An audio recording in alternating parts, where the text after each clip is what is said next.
Hello সবাইকে। তো সবাই আশা করি অনেক ভালো আছো এবং সুস্থ আছো। তো বহুদিনই বলতে পারো, অনেক দিন পর আমি এরকম লং ভিডিও দিচ্ছি, তারপর আবার এই রকম ভয়েস ওভার দিয়ে আর কি। তো দিনটা ছিল জন্মাষ্টমীর ঠিক আগের দিন। সেই দিন গোপালের দোলনা সারা বছর তো পরিষ্কার করা হয় না, তো এই জন্মাষ্টমীর আগেই আমাদের বাড়িতে যেহেতু পুজো হয়, সেজন্য ঠাকুর ঘর বা ঠাকুরের যাবতীয় সমস্ত কিছু জিনিস বেশ ডিপ ক্লিন যাকে বলে সেরকমভাবে করা হয়। তো প্রথমে এই ঠাকুরের দোলনাটা পরিষ্কার করে নিলাম।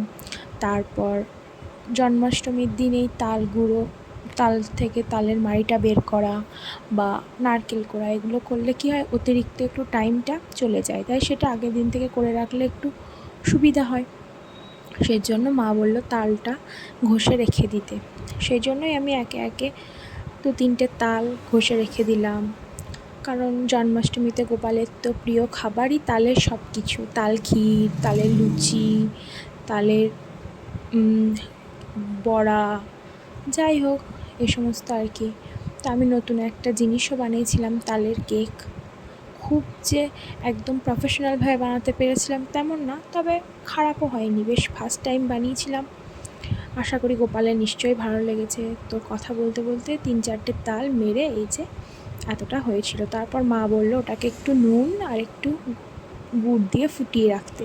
আর যেহেতু ঠাকুরের ঘরে ফ্রিজ আছে আলাদা, তো সেই জন্য সেখানে রেখে দিলে থেকে যাবে।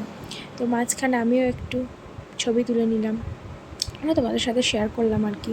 এই যে তালটা রেডি। তারপর সেই দিনের জন্য একটু নারকেল নাড়ু বানাবো বলে একটা নারকেল কুড়ে নিয়েছিলাম। আর আগামীকালে সুজিতে হোক বা বিভিন্ন রকম অন্য কিছু আইটেমে দেওয়ার জন্য মা সেদিনই কুড়ে নিতে বলেছিল। তাই নারকেলটা যতটুকুনি লাগবে ততটুকুনি নারকেলের মিষ্টিতে করে নিচ্ছিলাম। তারপর হলো এই মেন কাজ, ঠাকুরের এই যে ঘর, যেটা অন্য সময় টুকটাক পরিষ্কার হলেও এইভাবে সমস্ত কিছু সরিয়ে বের করে পরিষ্কার হয় না, কারণ সেই সময়টাও তো প্রতিদিনের জন্য থাকে না। এটা একটা উদ্যোগ বলতে পারো, মানে জন্মাষ্টমীতে আমাদের বাড়িতে যেহেতু পুজো হচ্ছে, সেই জন্য ঘরদোর পরিষ্কার থাকলে সাজালে দেখতে ভালো লাগে। তো সেই জন্য আমি প্রথমে এটাকে সরিয়ে মোটামুটি একটু পরিষ্কার করে নিলাম। আর ঠাকুরের অন্যান্য যে দিকটা ছিল সেই দিকটাও পরিষ্কার করে নেবো আস্তে আস্তে। এখানে তো পরের দিন একটু ফুল লাইট দিয়ে আমার মনের মতন করে সাজাই। আমি অত ভালো পারি না, তবুও ফাঁকা থাকবে সেই জন্য একটু আর কি সাজিয়ে নিই।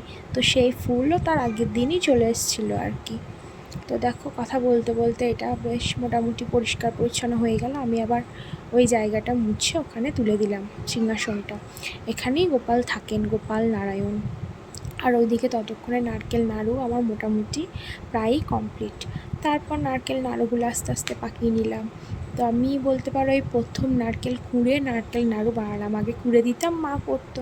তো মায়ের এই কদিন যাবৎ মানে শরীরটা ভালো ছিল না, সেজন্য মাকে বললাম এইটুকু কাজ আমি করে নিতে পারবো। আর যেহেতু জন্মাষ্টমীতে তো অতিরিক্ত খাটনি থাকবেই, সেই কারণে। তো ওই দিকটা পরিষ্কার হওয়ার পর এদিকে তো আরও বেশি ময়লা ছিল, কারণ এখানে অনেক ঠাকুরের ছবি বা ঠাকুর মূর্তি আছে, সেগুলোকে এক এক করে নামিয়ে সমস্ত কিছু পরিষ্কার করা অনেকক্ষণ টাইম তো লেগেছে এই আর কি। অন্য বছর মা একটু হেল্প করে দেয়, এবছর মায়ের যেহেতু শরীরটা ভালো নেই, তাই সব ধুলো নোংরা না ঘাটাই ভালো। তার জন্য আমি যতটা পারলাম আমার মতন করে দিলাম। আর তোমাদের তো আমি আগে দেখিয়েছি জন্মাষ্টমী উপলক্ষে আমি যেমন পারি সেরকম একটু আলপনা দিয়েছিলাম। তো 1-2 আলপনা আগে থেকে দেওয়া ছিল, তবে তার কিছুটা মানে বেশ কিছুটা অংশই উঠে গিয়েছিল।